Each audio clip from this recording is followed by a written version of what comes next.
Olá, amigos, tudo bem? Hoje o nosso estudo é o santuário. O santuário no contexto do grande conflito e também na restauração da verdade. Este é um tema fundamental. A Bíblia Sagrada diz aqui no livro de Êxodo, capítulo 25, versículo 8: E me farão um santuário para que eu possa habitar no meio deles. Esse versículo resume praticamente tudo que nós temos a estudar hoje. E para entendê-lo bem, precisamos navegar um pouco nas páginas das Sagradas Escrituras. Aqui no meu computador, eu tenho muitas informações importantes que eu gostaria de apresentar a você. Primeiramente, antes do pecado, o relacionamento de Deus com o homem era face a face. Está no livro de Gênesis, no capítulo 2, de 15 a 17, quando Deus se comunicava com Adão e Eva face a face. Isto antes do pecado. Logo após o pecado, o homem não pôde mais ter esse relacionamento face a face com Deus. O homem pecou e se escondeu de Deus. Por isso Deus chegou no jardim do Éden, na viração do dia, como de costume, e Adão e Eva não estavam ali, e diz a Bíblia que Adão e Eva falaram: Senhor, ouvimos a tua voz e tivemos medo e nos escondemos. Veja que logo após o pecado, o homem só ouvia a voz de Deus, mas não tinha mais esse relacionamento face a face.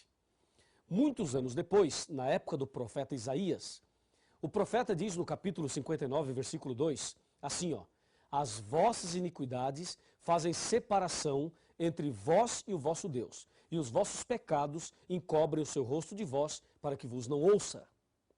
Veja que na época do profeta Isaías, o homem nem sequer ouvia mais a voz de Deus. E nos dias de hoje, lemos em Apocalipse 3:20, Eis que estou à porta e bato. Se alguém ouvir a minha voz, olha a condição, se alguém ouvir a minha voz e abrir a porta, entrarei em sua casa, cearei com ele e ele comigo. Percebeu o distanciamento? Percebeu o afastamento? O homem tinha comunhão plena com Deus, mas o pecado o afastou, e hoje, infelizmente, nós seres humanos não conseguimos mais ouvir a voz de Deus. Por esta razão, já que o pecado fez essa separação, esse muro de separação, então, baseado nisso e por esta razão, é que Deus pediu, e está aqui na Bíblia, Deus pediu: me faça um santuário e eu habitarei no meio deles. E aí Deus pede para fazer o santuário. E no capítulo 25 de Êxodo, Deus diz qual material deveriam usar para fazer o santuário. E ali fala de ouro, prata, fala também de bronze, fala das cores, das metragens. Deus dá toda a orientação para que o santuário pudesse ser feito. E assim, Deus pediu a Moisés que fizesse um santuário. Mas como é que Moisés poderia fazer um santuário se ele não tinha especialidade, não era especialista em construção? Não sabia fazer isso. Então Deus lhe deu uma visão. E a visão que Deus lhe deu, eu quero mostrar a você agora, para que Moisés fizesse um santuário semelhante àquele. Vamos acompanhar? Vamos acompanhar na palavra de Deus, na Bíblia Sagrada. Que visão é essa? Que mensagem é essa? Que modelo é esse? Vamos lá? Vamos lá. Abra sua Bíblia no livro de Apocalipse, capítulo 11, versículo 19. E vamos ver aqui qual foi a visão que Deus deu a Moisés e que modelo é esse que Deus deu a ele, para que ele pudesse construir um santuário da forma correta. Diz aqui, Apocalipse 11, 19. Abriu-se então o santuário de Deus, que se acha no céu. E foi vista a arca da aliança, no seu santuário. E sobrevieram relâmpagos, vozes, trovões, terremoto e grande saraivada. Viu? Deus mostrou a Moisés um santuário que existe no céu e disse a ele: faça um santuário semelhante a este. Aqui no livro de Hebreus, capítulo 8, versículo 5, confirma esta mensagem. Diz assim: os quais ministram em figura e sombra das coisas celestes. Assim como foi Moisés divinamente inspirado ou instruído, quando estava para construir o santuário, o tabernáculo. Pois diz ele: vê, faças todas as coisas de acordo com o modelo que te foi mostrado no monte. Assim, Deus deu a visão do santuário para Moisés e disse: faça um igual. E Moisés fez um igual. Como é esse santuário? Vejamos alguns detalhes do santuário. de toda essa construção, a mobília, alguns detalhes importantíssimos, conforme Deus mostrou a Moisés naquela visão. Vamos lá. Aqui no meu computador eu tenho muitas informações que eu vou mostrar a você e você poderá acompanhar na Bíblia e também através das imagens. O santuário que Deus pediu que Moisés fizesse deveria ter um pátio, o lugar santo e o lugar santíssimo. Então vamos de novo. O pátio, o lugar santo e o lugar santíssimo. No pátio havia dois objetos. Um altar de sacrifício de animais e uma bacia com água, ou uma pia, se você quiser falar pia, com água. Aí, entrando no lugar santo, tinha uma mesa com 12 pães, eram chamados pães da proposição, pães feitos da flor da farinha, sem fermento. Tinha uma pilha de 6 aqui e uma pilha de 6 aqui, 12 pães. Ainda no lugar santo, tinha um castiçal com 7 lâmpadas. Essas lâmpadas ficavam acesas de dia e de noite, continuamente. E o que fazia aquelas lâmpadas ficarem acesas era azeite, o azeite. Tinha também no lugar santo um altar de incenso. Esse altar ficava mais ou menos ali próximo à divisão para o lugar santíssimo, mas ainda no lugar santo. Um altar de incenso. Depois, passando para o lugar santíssimo, havia uma cortina grande, um véu enorme. Essa cortina chamavam de véu. Esse véu é que separava o santo do santíssimo. No lugar santíssimo havia uma grande arca, um caixote, uma arca de madeira revestida de ouro, e essa arca é conhecida na Bíblia como a Arca da Aliança, ou Arca do Concerto. Ali estava no lugar santíssimo. Dentro desta arca, no lugar santíssimo, tinha o maná, a vara de Arão que floresceu e as 2 tábuas dos 10 mandamentos. Isso estava dentro da arca. Sobre a arca tinha uma tampa, e essa tampa chamava-se propiciatório. E sobre a tampa haviam 2 anjos querubins feitos de ouro, assim, ó, um curvado para o outro, assim, entendeu? Desse jeito. 2 anjos sobre a tampa da arca. E aí, no meio desses 2 anjos, sobre a arca, no lugar santíssimo, era exatamente ali que Deus se manifestava uma vez ao ano. Esse dia que Deus se manifestava era conhecido como o dia da expiação. Era o dia da reconciliação, o dia do juízo, o dia do perdão, o dia da misericórdia. Esse dia da expiação, Deus se manifestava ali, no lugar santíssimo, sobre a arca, entre os 2 querubins. Essa manifestação de Deus ali era conhecida como Shekinah. O Shekinah era a presença de Deus, uma nuvem de fogo com a presença do Deus Todo-Poderoso. Tudo isso que acabei de apresentar a você está em Hebreus capítulo 9, de 1 a 7. Lembrando que no lugar santo, o sacerdote entrava, e no lugar santíssimo, só o sumo sacerdote. O sacerdote entrava no lugar santo 2 vezes ao dia, e no lugar santíssimo, o sumo sacerdote sozinho, 1 vez no ano, ou ao ano. O que tudo aquilo significava? Para que aquele santuário? O santuário do Antigo Testamento era como uma escola para ensinar para o povo o plano da salvação. Até porque antes de Cristo morrer na cruz, as pessoas não tinham essa referência que nós temos hoje para obter o perdão pelo sangue de Cristo. Então, eles tinham o santuário e toda vez que cometia um pecado, eles deveriam pegar um cordeiro, o pecador levava o cordeiro até o pátio do santuário, ali ele se ajoelhava, colocava a mão sobre a cabeça do cordeiro, confessava os pecados a Deus e transferia a sua culpa do pecado para o cordeirinho. Depois pegava um facão e cortava o pescoço do cordeirinho. E aquele cordeirinho morria no seu lugar, e o sangue dele era usado ali no santuário pelo sacerdote, e o sacerdote então com o seu polegar direito fazia as impressões digitais nas pontas do altar. E o restante do sangue jogava no véu e derramava à base do altar. Levítico 4, de 23, ou melhor, de 27 a 30. Ali tem a descrição desse ritual do santuário. Assim, o santuário funcionou durante muitos anos antes de Cristo. Era uma tenda móvel que eles montavam e desmontavam. e fizeram isso mais de 40 vezes, aproximadamente 41 vezes, montando e desmontando o santuário. E assim eles faziam o ritual do santuário a cada dia durante o ano todo.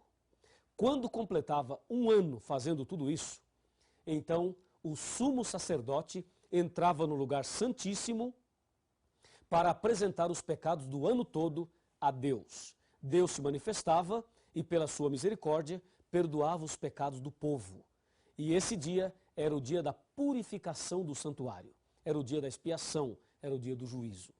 E aí eles faziam toda a limpeza do santuário, trocavam as cortinas, trocavam ali os tapetes, limpavam tudo, todo aquele sangue, tiravam tudo ali e o ano seguinte começava tudo de novo. E assim sucessivamente. Não é incrível tudo isso? É realmente impressionante.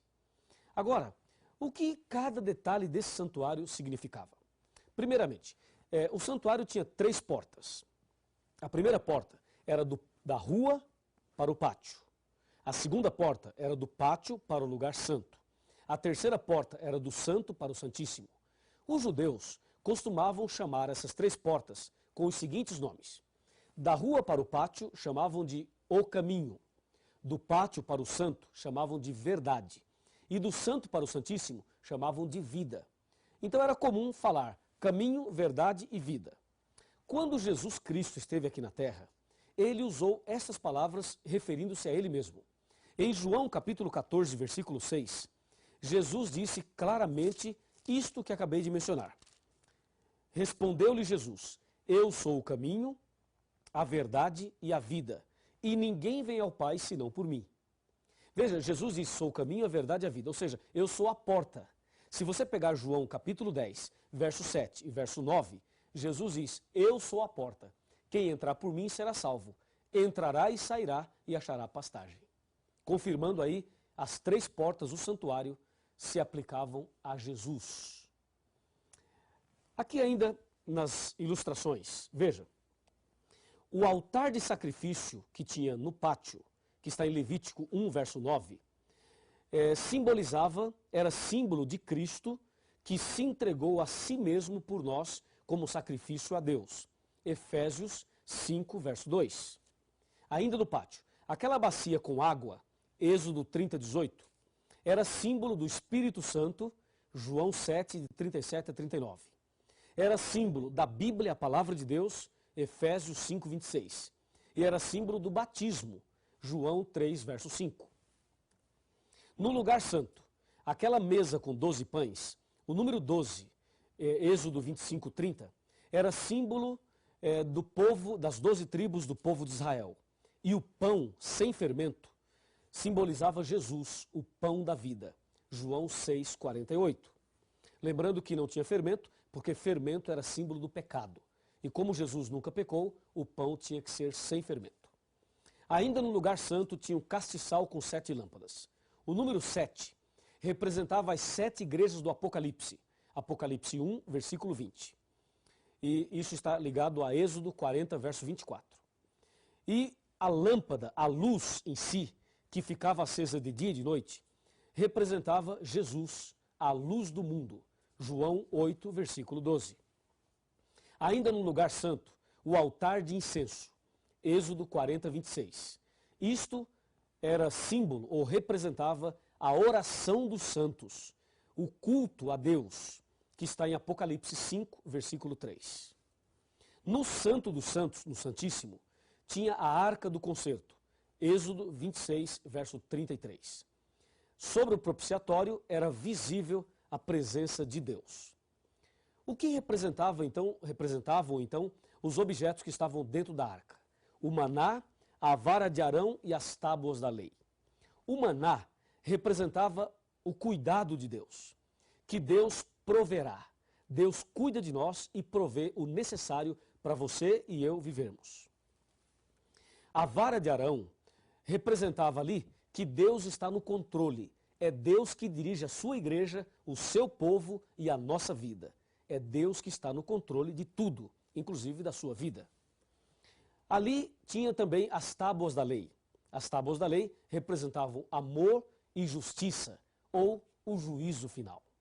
Assim, você percebeu que o cordeirinho simbolizava Jesus, o sacerdote simbolizava Jesus, o sumo sacerdote simbolizava Jesus, as 3 portas simbolizavam Jesus, o sacrifício era o sacrifício de Jesus. Tudo que tinha no santuário era símbolo de Jesus. Por isso, veja o que aconteceu quando Jesus morreu na cruz, já que tudo representava Jesus, já que tudo era símbolo de Jesus. O que aconteceu quando Jesus morreu na cruz? Vamos ver? Me acompanhe aqui. Primeiramente, nós vamos abrir a Bíblia em Isaías 53, para você ter a certeza que tudo que tinha no santuário simbolizava nosso Senhor Jesus Cristo. Aqui está Isaías capítulo 53, a partir do versículo 3. Com muita solenidade eu vou ler. Era desprezado e o mais rejeitado entre os homens, homem de dores e que sabe o que é padecer. E como um de quem os homens escondem o rosto, era desprezado e dele não fizemos caso. Certamente ele tomou sobre si as nossas enfermidades e as nossas dores levou sobre si. E nós o reputávamos por aflito, ferido de Deus e oprimido. Mas ele foi traspassado pelas nossas transgressões e moído pelas nossas iniquidades.